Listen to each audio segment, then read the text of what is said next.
د وړوکي اختر منځ نیت او پریکټیکل طریقه زه تاسو ته په دغه کلیپ کې ښایم. تاسو دغه کلیپ تر اخره پورې وګورئ، بل مسلمان سره هم شیر کړئ چې هغه ته هم نفع او فایده ورسیږي او ستاسو ټول ما سره ثواب کې پوره برخه نصیب شي. ګران کتونکو، د منځ دپاره چې کوم نیت دی دا د ستا زړه اراده ده، چې کومه اراده د ستا په زړه کې راغلې ده دا کافي ده، خو البته د هغې په زبان سره الفاظ ویل دا بهتر او افضل دي.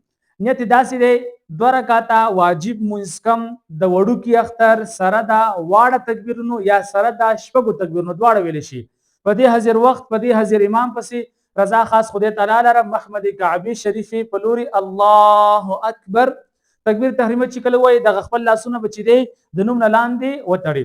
سبحانك اللهم وبحمدك وتبارك اسمك وتعالى جدك ولا اله غیرک. د دې نه وروسته به ته چې 3 تکبیرات وایي، یعنی امام به وایي مقتدی به وایي الله اکبر، لاسونه به غوږونو پورې اوچت کړي او بیا به چې لاسونه ځوړند وساتي. خو په دې منځ کې به چې امام لږه سکته لږه وقفه کوي، بیا به دویم تکبیر امام وایي چې الله اکبر، بیا به هم لاسونه چې ځوړند وساتي. د دې نه وروسته چې کله بیا امام دریم تکبیر وایي چې الله اکبر، نو امام سره د مقتدیانو به دغه لاسونه واپس د نوم نه لاندې وتړي.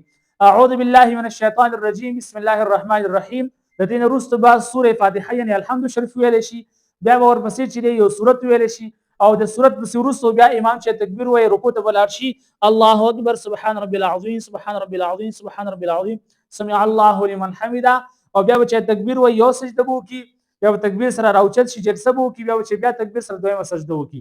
چې کله دغه یو رکعت مکمل شي نو دغه امام به تکبیر وایي چې الله اکبر، دی چې دویم رکعت ته ودرېدو. نو په دغه وخت کې به چې دی لاسونه وتړل شي او امام به چې دی په دغه وخت کې بسم الله خفیه ځان سره وایي، بیا به چې دی سوره فاتحه په جهر باندې په تیزه باندې وایي، دې پسې وروسته بیا چې یو سورت ملګری کړي. کله چې دغه سورت وایي بیا به چې دی مقتدیان به هم لاسونه تړلي وي دغه شان دي او امام به هم تړلي وي، خو امام به وایي چې الله اکبر، لاسونه به غوږونو پورې اوچت کړي او بیا به چې دغه لاسونه ځوړند وساتي. بیا به دویم تکبیر وایي امام چې الله اکبر، مقتدیان هم تکبیر وایي او لاسونه به غوږونو ته اوچتوي، بیا به لاسونه ځوړند وساتي.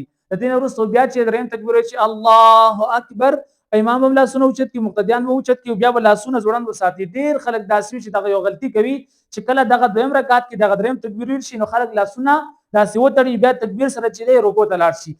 دغه لاسونه په هغه وخت کې تړل شي چې کله ته وروسته سمونځ وایي. اوس خو موږ مونځ نه وایي، څلورم تکبیر سره رکوع ته درو، نو دې د وجې نه لاسونه به ځوړند وي. څلورم تکبیر به امام وایي چې الله اکبر، رکوع ته به راشي سبحان ربي العظیم سبحان ربي العظیم سبحان ربي العظیم سمع الله لمن حمده اللهم ربنا ولك الحمد الله اکبر سبحان ربي الاعلى سبحان ربي الاعلى سبحان ربي الاعلى الله اکبر الله اکبر سبحان ربي الاعلى سبحان ربي الاعلى سبحان ربي الاعلى الله اکبر. التحیات لله والصلوات والطیبات دا به تر اخره پورې ورسوي، یعنی چې کله تشهود پوره کی بیا ورسره درود شریف ملګری کی، اخر دعا به وایي السلام علیکم ورحمت الله السلام علیکم ورحمت الله. نو په دې طریقه باندې تاسو د وړوکي اختر مونځ چې دی یادولی شي او په دغه طریقه باندې تاسو بیا خپل مونځ ادا کولی شي. که چا هم په دغه طریقه کې سفر وي تاسو دغه کلیپ نه استفاده واخلئ، بل ملګري سره بل مسلمان سره هم شیر کړئ چې هغه ته هم نفع فایده ورسیږي او ستاسو ټول ما سره ثواب کې پوره برخه نصیب شي. او که دغه ویډیو خوښه شوې وي لاندې یو کمنټس کې چې سبحان الله یا ماشاءالله ولیکئ. واخر دعوانا ان الحمد لله رب العالمین.